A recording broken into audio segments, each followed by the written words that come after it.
Hello there, what is going on everyone? Today we're going to be talking about Star Wars Legion and bad news for the Shadow Collective fans out there. Not the worst news in the world, but not great news. But there's definitely some news, and we're going to talk about it. There was an interview that was posted yesterday from Gray Squadron Gaming, and I'm going to put a link to that interview down in the video description below. They have been doing quite a bit of interviews with Atomic Mass Games lately, and there was some interesting information that was dropped specifically about Star Wars Legion. We're going to talk about a couple of those things, but I want to start things off talking about the Shadow Collective and why I say it is bad news. Although, if you're a Shadow Collective player, there's still hope. It's not a doom and gloom, but it's kind of a feels bad if you were hoping to get certain things updated next year, especially when they do the refresh for everything else. If you guys are new here to the channel, we are doing 12 days of Life Day. We're also going to be doing a winner at the end of this video, and today's giveaway is a pretty good one. It's a pretty good one for Legion players. It's pretty good. I'm doing goofy voices lately. I don't know why. It's the holiday spirit. What can I say? It's this holiday spirit. We're giving away special alternate art Luke Skywalker. We're also giving away command cards. Special alternate art. It's a whole set of Luke Skywalker. Jedi Luke Skywalker. It is Jedi Luke Skywalker. This is from 2019. Organized to play. Organized, or I can speak very, very goodly. All right, so Luke Skywalker. This is 4 cards. This is Luke Skywalker. This is I'm a Jedi. This is full of surprises, and you serve your master well. A lot of this stuff, a lot of these things are getting changed, but these are cool to have. Get yourself some promos before the new cards have their own promos, but you'd have a relic of 2019 from before the dark times, before the Atomic Mass Empire took over Star Wars Legion. I say dark times for reasons, and we'll talk about it in this video a little bit. Look, Will Pagani and Will Schick talk a lot about Star Wars Legion. They definitely think that they've improved the game and done a lot of interesting things. Some of those changes that they've made, I am personally not a fan of, and some of them I think are better. So some are better than others, but this one is an interesting one, and I feel like and I bring that up because I feel like that's weighs into it. So one of the questions that were asked of these gentlemen were, in regards to core units getting like their 10, like the double size unit, that reinforced bigger unit. To borrow some Games Workshop terminology, some reinforced unit of core. We're going to see that in things like the the pikes and then the Black Sun, in those core options for Shadow Collective. And the short answer is no, at least not anytime soon. That's not a plan. They don't want to do those in a larger quantity. They're not really seeing any kind of power increase for the pikes or the Black Sun. The fear and the sentiment is expressed here is that these guys are not going to get really anything new anytime soon. Now, the door is not closed. They said there's always a chance to add more things to Shadow Collective, or to do a Pike-specific battle force, or to do things like that. And there was a lot of hints dropped around them pulling stuff from the Book of Boba Fett, which I am sure is going to come. However, it does seem like that will not be stuff added to the Shadow Collective, but rather stuff done for a Book of Boba Fett specific Pike Syndicate specific battle force. I don't think we're going to see anything added to these guys, to the Shadow Collective specifically. And I don't know if they didn't say this, so I'm going to speculate a little bit, and it's that I think they look at this as one of the last things that was done by Fantasy Flight, and I don't know. I get the feeling they want their own battle forces and their own creations to shine above stuff that was done by FFG. That's obviously, I'm putting some bias in there, I'm guessing, I'm speculating, but there's reasons for that, because in the same breath that they're like, oh, you know, they're very clear about how Shadow Collective is not the fifth faction, they're not going to be treated like a faction. that Battle Force is not getting anything. But then, like, during the same interview, they go on to talk about how the Ewok Battle Force is getting new stuff, and there's going to probably be, like wink, wink, nudge, nudge, like gliders and catapults, and they have a support there for a reason. So Ewoks are definitely getting more stuff, and I'm like, okay. I sensed a little favoritism personally. I did, but maybe that's just me. Maybe you disagree. Maybe you think, hey, Shadow Collective is too strong. And that's definitely one of the things that they said. They did say that they felt like Shadow Collective was too strong and runs the risk of being a sort of a too strong faction that, if I feel like they didn't want Shadow Collective to be able to take everything, and they gave some very strange examples that I don't feel like were a good enough justification. And again, you don't have to take my word for it. You can go back. You should go back, watch the Gray Squadron Gaming interview. It's a longer interview. It's a little over an hour, and there's some talk of inferior games in there as well. but they talk a lot about Shatter. They talk about Shatterpoint a little bit, but they talk about Legion for a lot of the interview. And that's cool. It's cool to hear them talk about it, because I think we all have our own takeaways. There's certain, like, I know when I hear the Wills talk, a lot of times I try to read between the lines, because I know that there's certain questions, and I know the fellas at Gray Squadron Gaming can't just ask everything they want to ask. So before you criticize them, say, how come you didn't ask them this? How come you didn't ask them that? It's one of those deals where you can't ask everything you want to ask. I've done plenty of interviews. You have to get, any kind of licensed property. Things have to be pre-approved. Things have to work a certain way. And so, there's definitely limits. But they got information out of these guys, and that's cool. But here's the thing. They talk about how, like, well, what if Shadow Collective, what if we did Witches of Dathomir, and then they ended up being the best melee unit, and then they went into Shadow Collective, and then Shadow Collective also had the Black Sun, which are the best mid-range unit in the game, and then all of a sudden Black Sun has the best of everything, but they're not, it was like very weird, and I'm paraphrasing, but I'm trying to stick pretty close to what they said. It just struck me as strange. I'm like, first off, Dathomir witches aren't in the game yet. I mean, I'm sure that you're going to do them at some point. It just seems like a foregone conclusion. They'd be too cool not to do, especially since they talked about Rancors and stuff like that in Book of Boba Fett. If you're going to do a Rancor model, might as well do a Rancor for, Pike Syndicate, Boba Fett riding a Rancor, and then also do a Rancor for Dathomir. Like, have the Rancor fit multiple armies. It's a cool idea. So I'm sure that that's coming, right? Maybe I'll do a whole Rancor speculation video at some point, because that'd be a fun video to do. But this is it's just a very weird straw man. They're like, oh, well, what if this happened and that happened and that happened, then that would be bad. As if they don't have control over that, right? As if they've already demonstrated they can make Battle Force specific units of cards. Stormtroopers have a whole separate Stormtrooper unit that's unique to one Battle Force. It's not like they couldn't just be like, okay, Shadow Collective, is too strong with a 10-man Pikes, or maybe Shadow Collective can take a 10-man Pikes, but they get a special version that's Shadow Collective only versus the regular Mercenary Pikes, which are 5 only. And you just give it a different name. You call it Shadow Pikes, or whatever, but same model. Just do like they've done stuff like that before. It's not like they couldn't do that here. And maybe they could, but maybe it would take too much time. I don't know. But again, that's not how they portrayed it. They made it seem like, oh, well, Shadow Collective would be. They didn't. I don't think they made the direct comparison to X-Wing, but I feel that's the direction that I was kind of walking away. Is like they are afraid that, hey, X-Wing had this scum and villainy faction that became bloated because everything went in scum and villainy, and I get that, and so they don't want the Shadow Collective to become the scum and villainy faction. I'm like, well, that's very easily. You have control over that Battle Force document. You can dictate what can go into them. Doesn't mean you can't let them have a double size or a reinforced. I don't know.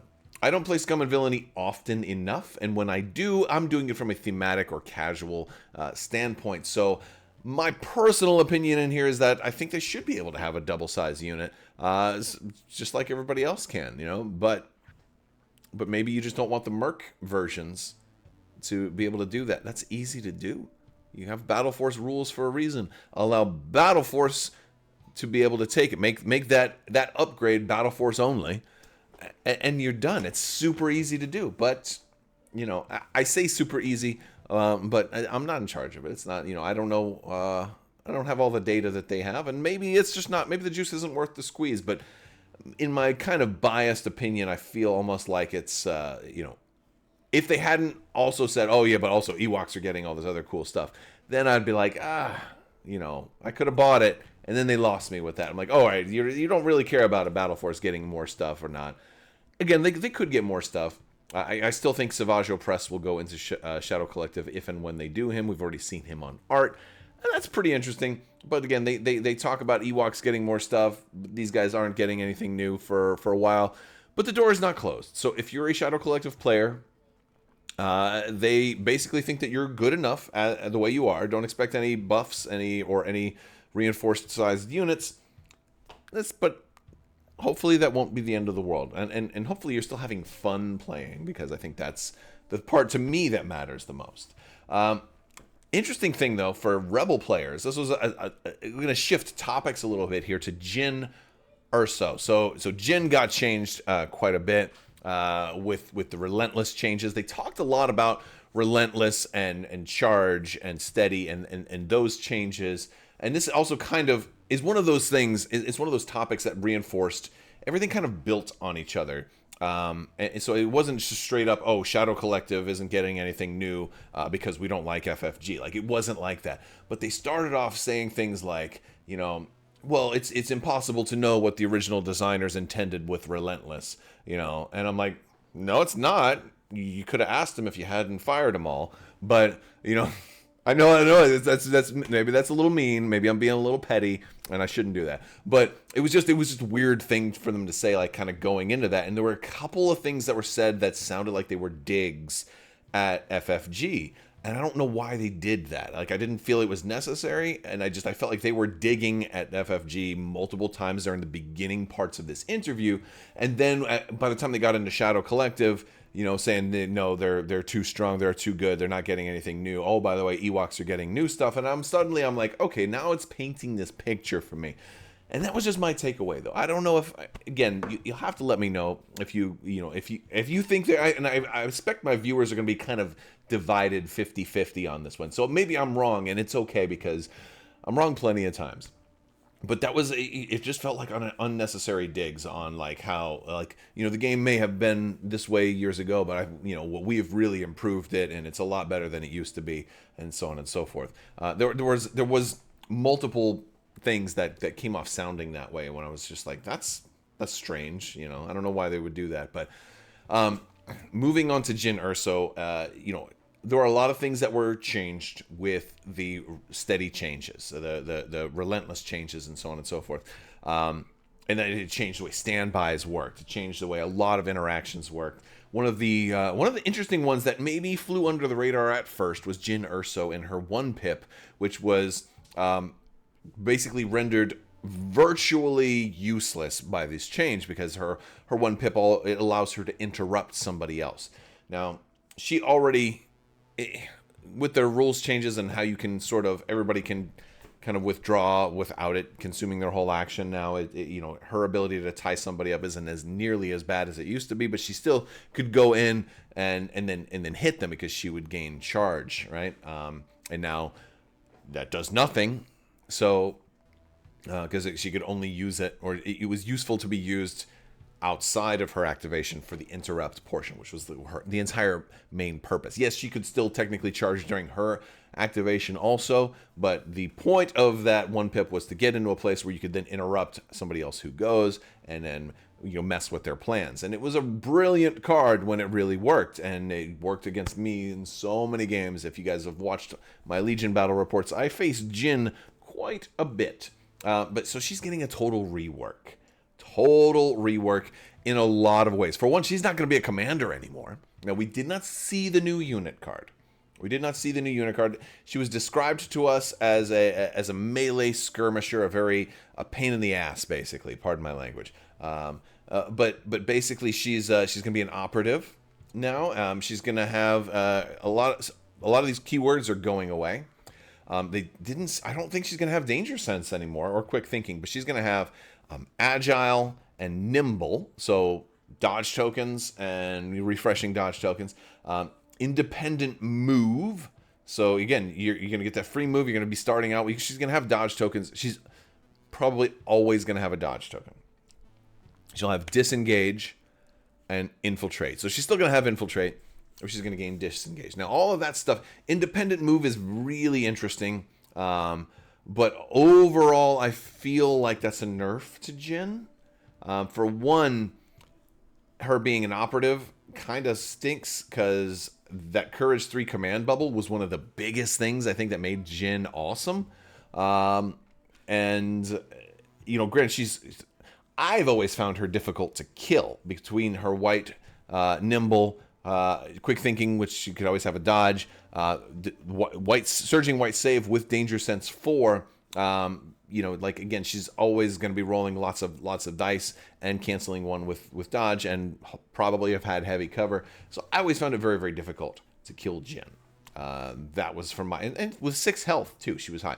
But if she's getting a total rework, I don't know what her stats are going to be. We know that those keywords are on there. We don't know what her melee is gonna, if her melee is getting an upgrade or not, or if she's gonna have a built-in ranged weapon, or what her upgrades are going to look like. But her command cards are also getting totally redone. So that's a very interesting one. And if she's going to be an operative, I don't know if they're going to resemble their previous versions at all, which is quite interesting. So just from the keywords alone, losing danger sense, I think really, really hurts her survivability.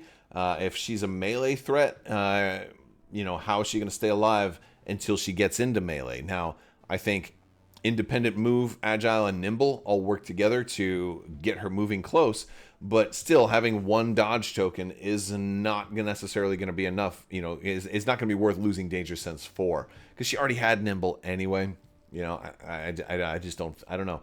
It sounds like she's getting a nerf, but I can't say that definitively without seeing the whole card and without seeing the command cards, because it may just be that she's getting changed to where she plays totally differently.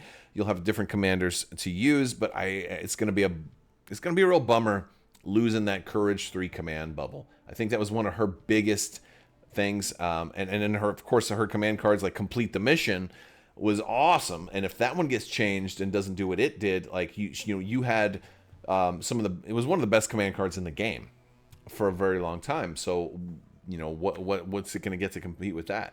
You know, that's the big thing that I wonder about how Jyn's going to be. Again, I faced Jyn a lot more than a lot of other people that I talk to. So I know the power of Jyn. Even without her 1 pip, she'd still be a nasty threat with that range 3 courage bubble, as well as her 3 pip that complete the mission, and just be like, hey, nobody can be suppressed this time. We're gonna complete that mission. We're gonna get to the objective. We're gonna score those points, and there ain't nothing you can do about it unless you kill us. We're gonna complete the mission or die trying.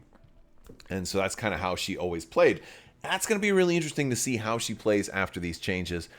And so I'm very interesting. So those are the 2 biggest highlights that I wanted to talk about from this interview. But you guys can check them out over at Gray Squadron Gaming's YouTube channel and give them a little bit of love and tell them thanks for getting the interview done. It's always cool to have some new information out there. So very cool stuff. All right, guys, that's gonna do it. We'll be talking more. You know, we're gonna be getting previews of stuff. We'll be getting a new starter set previewed at Adepticon. Soft confirmed, not hard confirmed, but probably. And of course, Youngins. The guys over at Gray Squadron Gaming were also, you know, after my own heart, really trying to rep the Gungans. So proud of them for pushing the agenda in the direction it should be pushed. Good job. Good job, fellas. All right, that's going to do it for today's video. I want to thank you all so much for watching. Big thanks to my patrons. You guys are out of this world, and I've got a giveaway winner to announce. I almost wrapped up the video without the giveaway winner. All right, today, our winner for the Luke Skywalker and all 3 promo command cards from 2019 OP kit is going to be Gelatinous Craft. Congratulations, Gelatinous Craft. Go ahead and shoot me an email at mailcrabbok@gmail.com. We'll get your shipping information. We'll get this sent out to you wherever in the world you may be. If you are on the moon, you are not eligible because I do not have Lunarian stumps. But we'll get these sent out to you. If you now, reminder: if you did not win, don't worry. There's still chances. Any prizes during the 12 Days of Life Day that go unclaimed after 30 days will roll over into Patreon giveaways. So patrons get extra chances at super cool stuff. And there we go. All right, so that's gonna do it. That's going to do it for the video today. I want to thank you guys one more time. You patrons are amazing and help make this whole channel possible. I will talk to you later. May the force be with you. Live long and prosper. Be excellent to each other. Party on, dudes. So say we all. You can't take the sky from me. And always wash your socks.